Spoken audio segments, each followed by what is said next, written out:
Let me take you back to a story that's as surprising as it is insightful.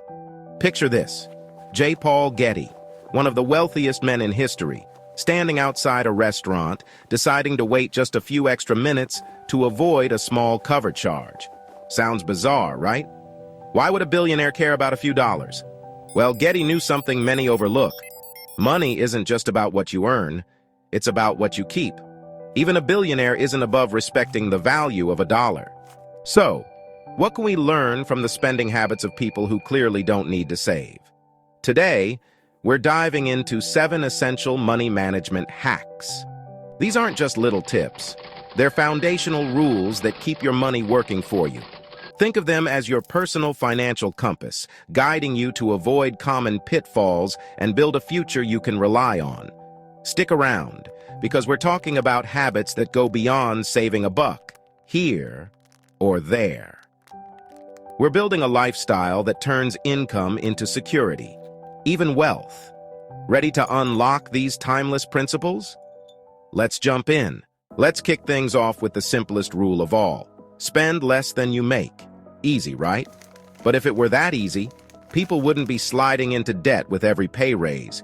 It's something called lifestyle inflation, and it's a sneaky little trick that makes us think, hey, I make more now, so I can spend more. Before long, those small upgrades, a nicer car, fancier meals, a bigger apartment start piling up.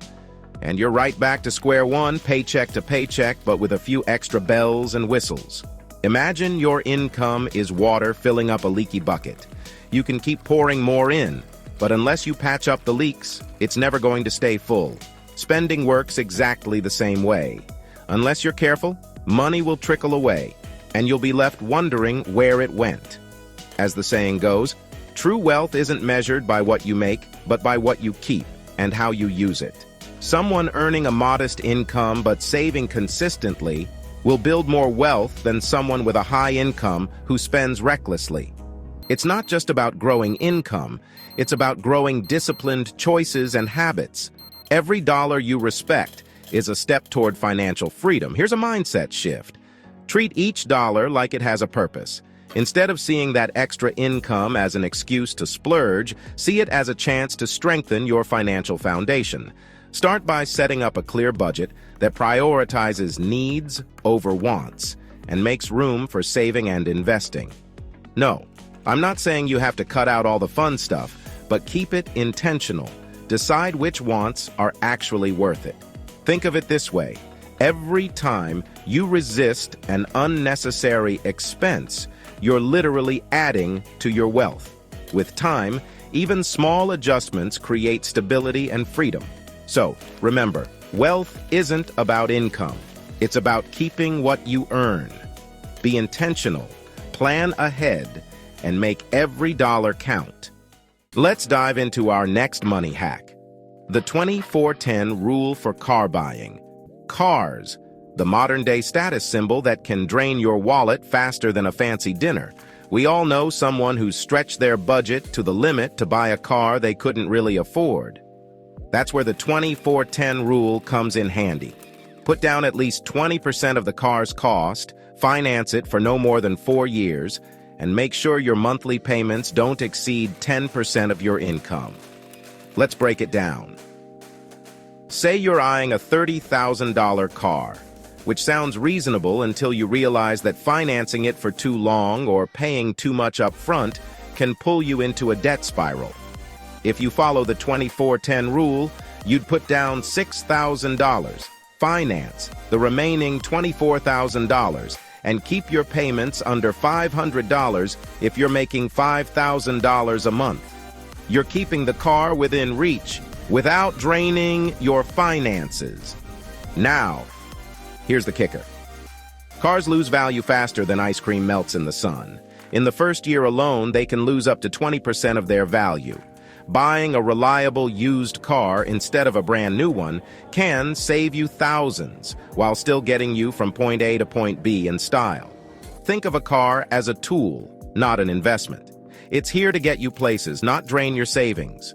The 24-10 rule isn't just a guideline, it's a lifesaver. keeping you from overpaying and freeing up money for things that actually grow in value. Follow it, and you'll avoid the car trap that's sidelined so many wallets. Take Alex, for example, a young professional who learned this the hard way. Fresh out of college and landing his first high-paying job, Alex wanted to reward himself. He dreamed of owning a sleek, brand-new luxury car, something that would turn heads and make him feel he'd made it. Against his friend's advice, he decided to finance a $50,000 luxury sedan with 0 down and a 7-year loan. Monthly payments? $900 plus high insurance and maintenance costs. At first, Alex loved the car and didn't think much of the payments. But within a year, he got a pay cut during a company restructuring. Suddenly, the $900 payment felt like a chain around his neck. Selling the car wasn't an option. It had already lost nearly 25% of its value. With loan payments piling up, Alex had to max out his credit cards to cover other expenses, falling deeper into debt each month. Over the next few years, the car's value kept dropping, but his payments stayed painfully high. He struggled to keep up with both the car loan and his mounting credit card debt, sacrificing savings, investments, and even basic necessities to keep the car on the road. By the end of it, Alex realized that one impulsive purchase had delayed his financial goals by years. A car meant to symbolize success became a costly lesson in financial discipline he'd never forget. Let Alex's story be a reminder. Stick to the 24-10 rule, keep your car choices practical, and avoid turning a tool into a financial burden. Your future self will thank you.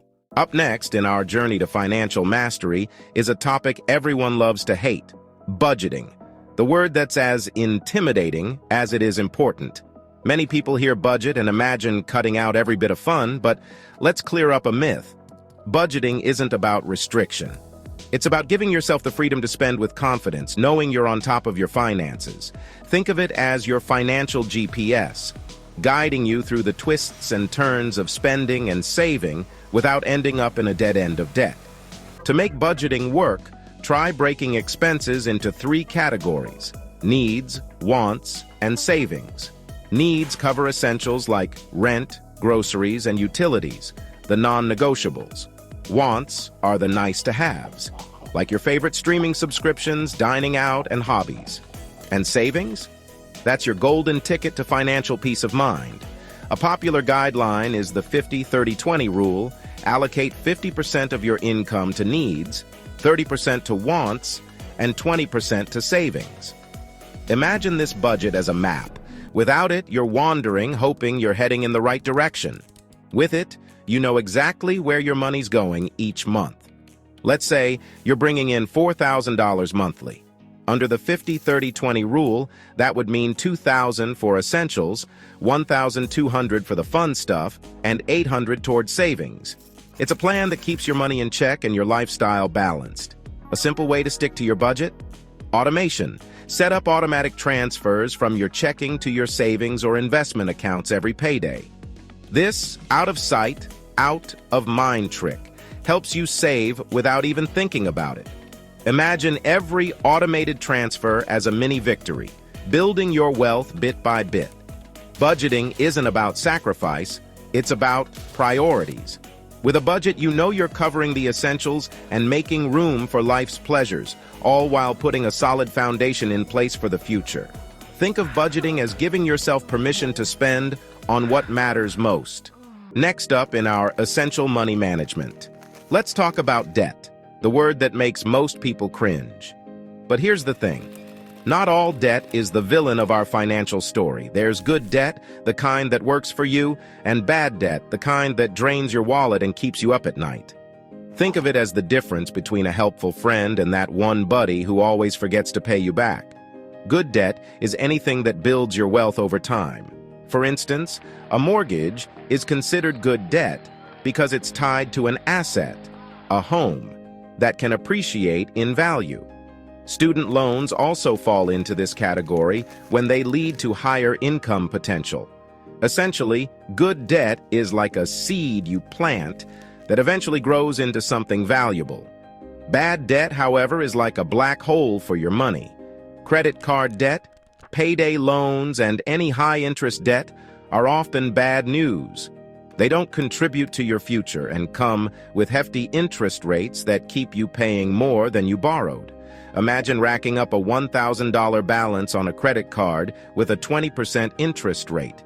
It's like signing up to pay way more than you bargained for, all for a little instant gratification. Here's how to evaluate if a debt is good or bad. Consider the interest rate and what the debt brings to your life. High-interest debts should be tackled first, as they drain your finances quickly. Low-interest debts tied to assets, like a 3% mortgage, can often be managed over time. Think of bad debt like junk food. It might feel good in the moment, but you'll probably regret it later. The goal here is to be intentional.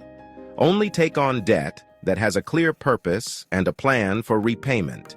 Treat debt like a tool, something that can help build your future if used wisely.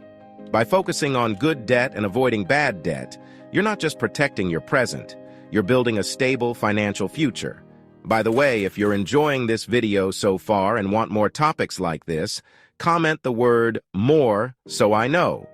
Next up in our money hacks, let's dive into the crucial step of building an emergency fund. An emergency fund is like the unsung hero of your finances. It's the thing you hope you'll never need, but will be incredibly grateful for when life throws a curveball. Think of it as a financial safety net catching you when the unexpected happens. Whether it's a surprise medical bill, a car repair, or, heaven forbid, a layoff. The ideal emergency fund covers 3 to 6 months' worth of living expenses. That may sound daunting, but the peace of mind it brings is worth every penny. Imagine you spend about $3,000 a month on essentials, housing, utilities, groceries, and so on. To create a cushion, aim to save between $9,000 and $18,000. Yes, it's a significant chunk of change, but remember, this isn't an overnight project. Building it gradually, bit by bit, is the key. Think of an emergency fund like an umbrella. It might sit in your closet gathering dust, but on a rainy day, you'll be glad it's there. Start by setting a monthly savings goal, even if it's small, $50, $100, or whatever fits into your budget. To make it easier, consider automating these contributions into a separate high-yield savings account. This way, you're growing your fund without having to rely on sheer willpower. The trick with an emergency fund is discipline. Only dip into it for true emergencies. New shoes? Not an emergency. Last-minute vacation deal? Definitely not an emergency. The fund is reserved for the things you absolutely can't avoid. An emergency fund does more than just cover costs. It gives you the freedom to face life's uncertainties without a constant sense of financial stress. It's like a little confidence boost that allows you to make choices from a place of security, not desperation. And when that rainy day comes, and it will, you'll be ready to weather the storm without reaching for a credit card. Let's talk about one of the best-kept secrets of wealth-building investing early and consistently. The earlier you start investing, the more time your money has to grow thanks to the magic of compound interest. Now, compound interest might sound like something from a math textbook, but trust me, it's the closest thing to financial magic.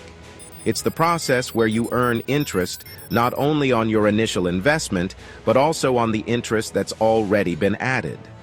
The longer you let it work, the bigger the snowball gets.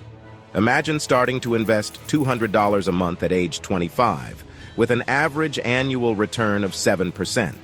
By the time you're 65, that investment would grow to over $525,000. But wait just 10 years to start, and by 65, you'd only have around $244,000. That's a difference of nearly $280,000, simply because you waited. The point? Time is one of the most powerful tools you have, and every year counts. And investing isn't just for the wealthy. Anyone can get started, even with small amounts.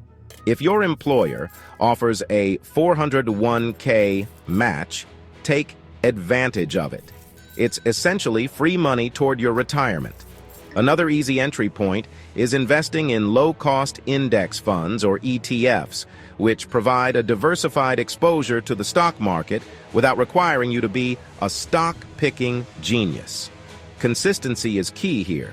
Market ups and downs are inevitable, but if you invest regularly, a strategy known as dollar-cost averaging, you'll buy more shares when prices are low and fewer when prices are high, balancing out the impact of volatility.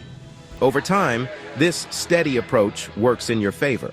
Remember, investing is about playing the long game. Don't worry about getting rich overnight.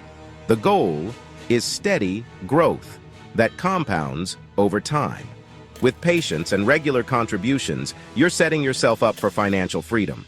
Think of it like planting a tree. The best time to plant was 20 years ago, and the next best time is now. Let compound interest work its magic and watch your money grow. Hack 7.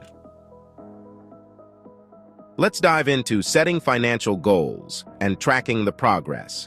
Setting financial goals is like adding a GPS to your financial journey. Without goals, it's easy to drift, spending and saving with no real sense of direction.